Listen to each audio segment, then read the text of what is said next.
bring what y'all got. It's Proverbs 29:2. It says, when the righteous are in authority, the people rejoice. Yeah, when the righteous are in authority, the people are actually happy, man. They actually have something to live for, but go ahead. But when the wicked bear rule, the people mourn. Yeah, and there's nothing but mourning going around. People, all types of cancer, you know, all types of drug medication. Depression, high blood pressure. High blood pressure, depression, all that stuff. It's all, you know, it's all comes with the rulership of this world, this kingdom. Hell, the treatment of the police, y'all see it. You know, we can't. Shit, I can't drive down the street if I see the police, you know, I'm straightening up, taking my hat off, you know, you ain't trying to be, you know, you didn't I always use my turn signal. That's not how it should be. Like in America, like I'm white, and when I see a cop, I get scared. What it is that it's supposed to happen, man. It's supposed to happen. It's not. You're not feeling the same effects that we feel. And there's no way. Why? Because it's spiritual. It goes back to these curses that are in the scriptures. What happened is that our people broke the law, statutes, and commandments of the Bible, and that's why we're in the conditions and the treatment that we're in today. That's why the so-called white man was able to be 4 or 5 in number and have a 700, 800,000 boatload of men as cargo to come here on the shores of America. That's the only way that was possible, unless the Most High did it, man. All right? The scripture said in Deuteronomy, the Lord was our rock.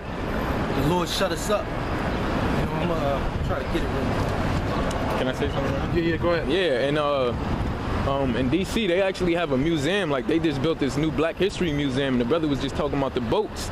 And in the museum, they have the names of different boats. And it shows you the amount of people that boarded the ship, and then it shows you also the amount of people that survived the journey. And then when you look at that number that survived, it was always like about half of the number that actually boarded the ship. Right. Oh, you talking about the ones that survived the journey getting over here? You know, so pretty much half of them died off by the time they was here. They say actually more of them died on the way over than actually on the way over than coming. They actually landed. You know, that set sail. You know. It's crazy because we was watching that show called American Gods on Stars, and they show you the slaves. It's the dude from what's that dude name? You know the dude name? Orlando. Yeah, Orlando Jones or whatever his name is. He comes onto the slave ship, and then you had this Jake. He's praying to whatever God he's praying to. He's supposed to be praying to the Heavenly Father, but Orlando Jones comes on and says, this is what's going to befall you in the last days, man. You might as well just get up and overthrow the slave masters on the ship, because you're going to catch hell, man. Yeah. For generation after generation after generation, man. Because what he had said was, see, what you don't know, what's on the other side of this, what's on the shores, what you're going to is, what do you say, separation? Basically Esau putting his foot all the way up your ass so far that you were able to taste his shoe. For so long. Yeah, for so long. He said 300 years. That's what you're gonna be able. That's what you're gonna do. And you're gonna have to he's gonna work your ass to death. And that's exactly what he said. So go to Deuteronomy 28:68. Yeah, because imagine Jake on that slave ship being taken from where they live, from West Africa, man. Here it is, one day where they was free. Next thing you know, the Hamites came and put them in the hands of Esau, man. Yeah, a lot of them would sell out Jakes too. I wouldn't be surprised. Yeah, a lot of them would sell out Jakes. I believe majority of them would sell out Jakes. You know, we're gonna bring that out. This is Deuteronomy. You know, the scriptures does say that, you know, Ham is gonna have a part. You know, the Philistines. You know, go ahead. This is Deuteronomy chapter 28, verse 68.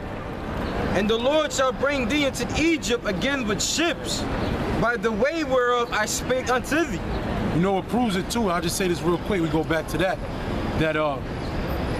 Basically you see the West African Jakes that come over here, how they have the disdain for Jake that's already over here.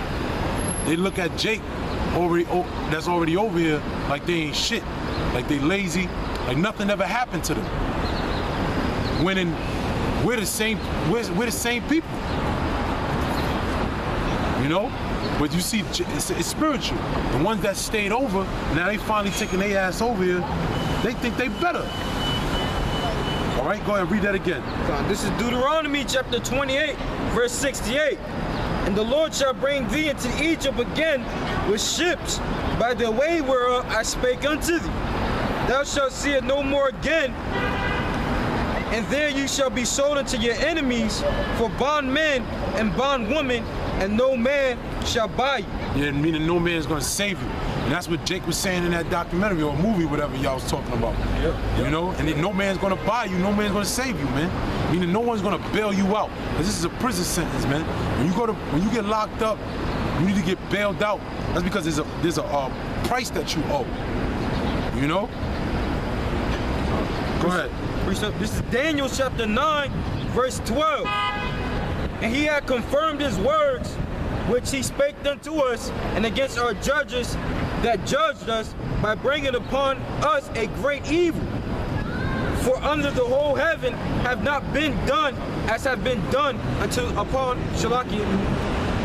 For under the whole heaven have not been done as have been done upon Jerusalem. You know? Yeah, speak on it. And like the brother was going into with slavery, you know, being in America, that's our worst captivity we've been in, you know, the way we got here, how they dealing with us now, you know. So the scripture says there have not been done upon, I'll read that again. It says, for under the whole heaven have not been done as have been done upon Jerusalem. So the children of Israel, which represents Jerusalem, you know, we suffered the most atrocities that have ever been committed on the earth, you know? That's right, man. Nobody ever went through what we went through.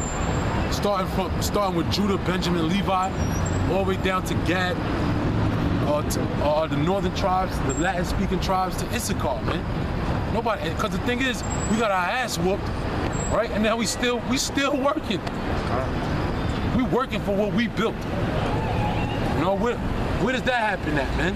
The other nations, when they had us in captivity and things of that nature, all right, we were able to live in our own provinces, govern our own, you know, places and things of that nature, you know. But all in all, you know, we're not able to do that no more. You know why? Because that's the worst thing that ever happened to anybody. No one else ever had their whole heritage taken away, man. You know? But they're basically trying to make so-called black men extinct. These niggas, man. This shit gotta go, yo.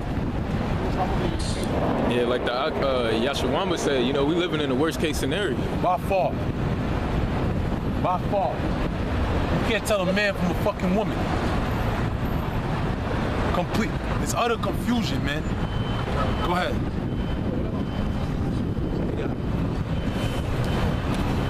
Called you?